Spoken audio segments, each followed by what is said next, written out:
ഈശോ മിശിഹായ്ക്ക് സ്തുതിയായിരിക്കട്ടെ. ഈശോ മിശിഹായിൽ സ്നേഹിക്കപ്പെടുന്ന മാതാപിതാക്കളെ, സഹോദരങ്ങളെ, പ്രഭാതത്തിൽ ദൈവത്തിൻ്റെ അനന്തമായ സ്നേഹവും കൃപയും സൗഖ്യവും നമ്മുടെ ജീവിതത്തിൽ വന്ന് നിറയട്ടെ എന്ന് പ്രാർത്ഥിക്കുന്നു.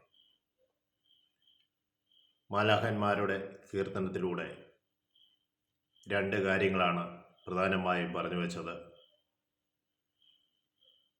അത്യുന്നതങ്ങളിൽ ദൈവത്തിന് മഹത്വം, ഭൂമിയിൽ ദൈവകൃപ ലഭിച്ചവർക്ക് സമാധാനം.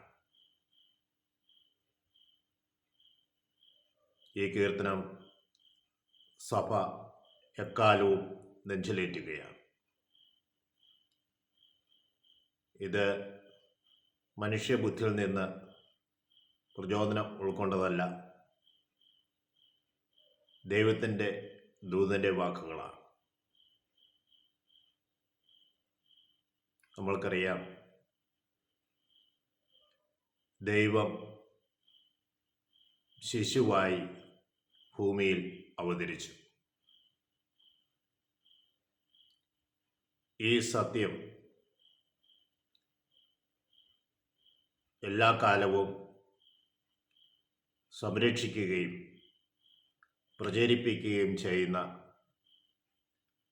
സഭ, തിരുസഭ, എപ്പോഴും പ്രഘോഷിക്കപ്പെടുന്നത് മനുഷ്യനെ തേടി വരുന്ന ദൈവത്തെയാണ്. ദൈവം മനുഷ്യനായി ഭൂമിയിലേക്ക് കടന്നു വന്നു, ശിശുവായി കടന്നു വന്നു. ഒരു മനുഷ്യൻ്റേതായ എല്ലാ കാര്യങ്ങളും വ്യക്തമായി അറിയുന്ന ദൈവം. പ്രിയ സഹോദരങ്ങളെ, ഈശോയുടെ അല്ലെങ്കിൽ ദൈവത്തിൻ്റെ ഈ മനുഷ്യാവതാരം ഈ ലോകത്തുള്ള സകല മനുഷ്യർക്കും വലിയ സന്തോഷത്തിൻ്റെ സദ്വാർത്തയായി മാറുകയാണ്. ക്രിസ്മസ് ഒറ്റപ്പെട്ട ഒരു തിരുനാളല്ല. ക്രിസ്മസിൽ കാൽവരിയുണ്ട്, കാൽവരിയിൽ ക്രിസ്മസുമുണ്ട്. ക്രിസ്മസ് കടന്നു പോകുന്ന ഒന്നല്ല,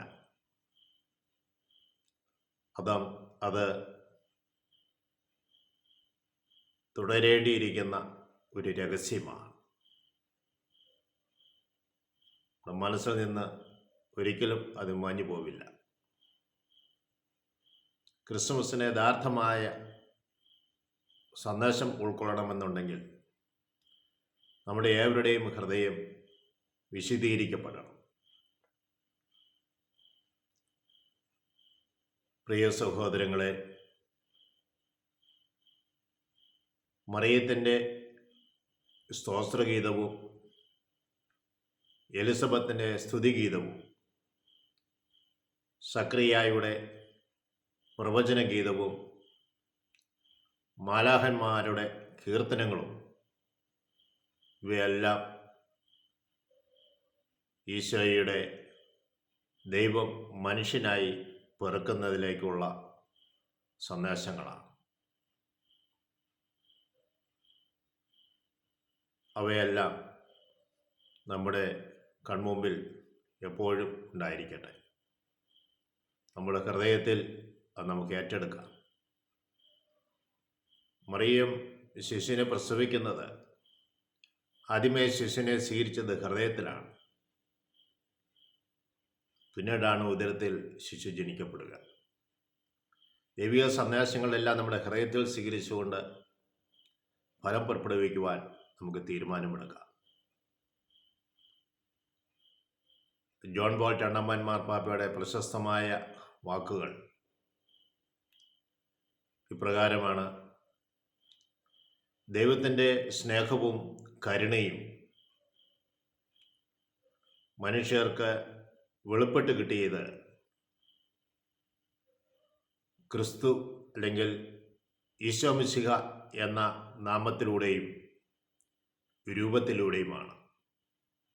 ഈശോയെ നമ്മൾക്ക് ലഭിക്കുമ്പോൾ ദൈവത്തിൻ്റെ സ്നേഹം എത്രയോ വലുതെന്ന് നമ്മൾ തിരിച്ചറിയണം. അതുപോലെ ദൈവത്തിൻ്റെ കരുണയും